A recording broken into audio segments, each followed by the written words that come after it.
every couple has these issues that are just solely to them, and that's not true.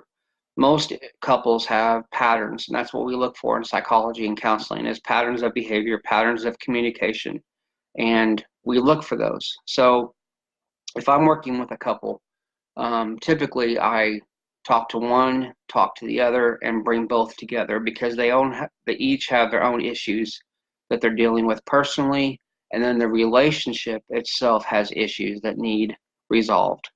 And for example, couple comes and one has cheated on the other. I don't usually advocate for divorce. I do on that one due to because it's very hard to come back for, and it's biblical. I do Christian counseling, but I also believe it is overcomable. I think everything with grace and forgiveness can be redeemed. And so someone comes and they feel betrayed, which rightfully so, but we all mess up. Everything, sometimes people come to counseling as a last resort. For example, I'm going to be determining whether a couple comes to me who is wanting to change and who is there to just say they went so that way they can get the divorce. They've already made up their mind. And so I'm no bullshit type therapist, and that's from DBT, dialectic behavioral therapy. That's actually a technique is called the bullshit. Therapy is work. Therapy is going to the gym. It is not a place where people tell you what you want to hear. How to manage. Karina just asked a question. Online counseling is equal, by the way, to face-to-face. In research, it is proven 100% equal. There's advantages and disadvantages, of course, but at 2 a.m, you can get help from someone like me, or on the weekends or on the evenings when all the clinics are closed. Where do people go? They typically go to the ER, and the ER will treat you basically, to be honest, like crap, because they do not see you as an emergent physical situation. You're not having a heart attack. You're not having a coronary. Even if you've attempted suicide, they will bandage you up, or they're going to give you charcoal through your nose if you've overdosed, and call in for the psych eval and move on. So the ER is not the place to go to for therapy, things that need therapy. So Karina says, great, how to manage a situation when my boyfriend is mad because he had a bad day at work or simply a bad day. How to manage that awkward situation without overreacting or asking too many questions. Sometimes he gets mad, and I don't know if he's mad at me, so I get scared of asking because we might get into a fight.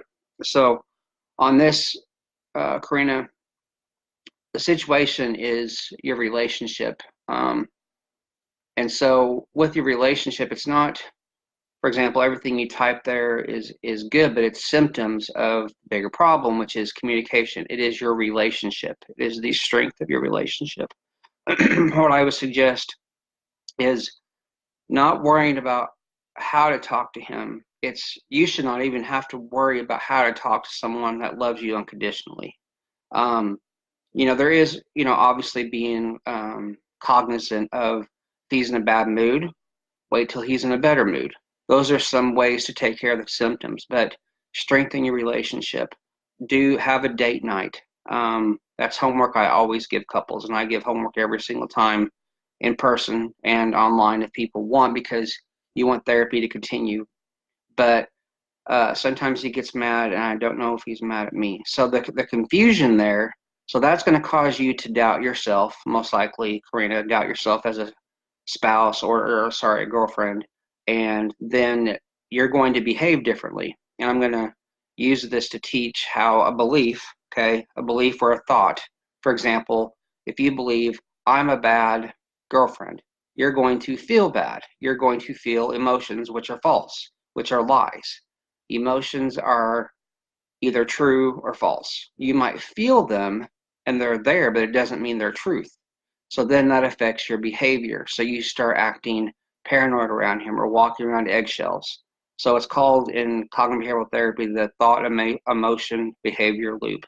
Our thoughts, our beliefs create our emotions, what we feel, and then we behave. When one changes, the other two will change as well. So, and we are always changing, good or bad. So, with your boyfriend, I would wait till he's in a good mood and ask him to talk and ask him to learn how to talk to each other and learn, is there anything going on in his life that he's not talking to you about, because he might be believing that he's a bad boyfriend. And see, all these assumptions and I should do this or I should have done that. Well, let's get that clear. Bring it out of the mind, because in the mind things are typically much worse than reality. So I'm looking over your question. So again, overall, the situation with your boyfriend is your relationship. As your relationship is stronger, even if he's not in the mood, you're going to feel comfortable going to him and talking to him, because you know where you two are relational. Like you're strong, you're severe, you've got each other, and that he can handle getting a little agitated with you, and you know that you can handle it if he spouts out at you or messes up. But I definitely suggest talking to him, spending time with him,